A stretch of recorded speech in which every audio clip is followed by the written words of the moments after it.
جیسا کہ آپ سب کو معلوم ہے کہ آج پاکستان اس دور کو یاد کر رہا ہے جو ہمارے دور حکومت میں قائد نواز شریف صاحب کی قیادت میں پاکستان نے ترقی کا آغاز کیا تھا۔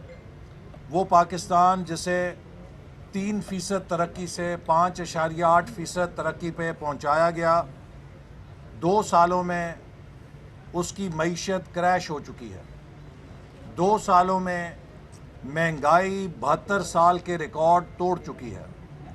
2 سالوں میں بے روزگاری اور غربت 72 سالوں کے ریکارڈ توڑ چکی ہے، اور اب پاکستان کی معیشت کی تباہی سے پاکستان کی معاشرت بھی تباہ ہو رہی ہے۔ غربت اور بے روزگاری نت نئے مسائل پیدا کر رہے ہیں، اور جب کسی ملک کی معیشت تباہ ہو جاتی ہے تو اس کے معاشرت کے بھی نٹ بولٹ کھلنا شروع ہو جاتے ہیں۔ یہ ایک بہت سنگین بحران ہے جو سوشل اور اکنامک بحران ہے، اس وقت ہمیں درپیش ہے۔ اور اس کی وجہ کیا ہے؟ اس کی وجہ ایک نااہل اور نالائق حکومت ہے۔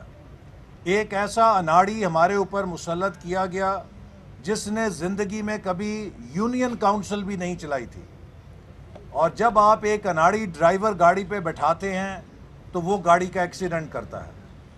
ہر روز پاکستان کا ایکسیڈنٹ ہوتا ہے اور اس کی سزا 22 کروڑ عوام کو ملتی ہے۔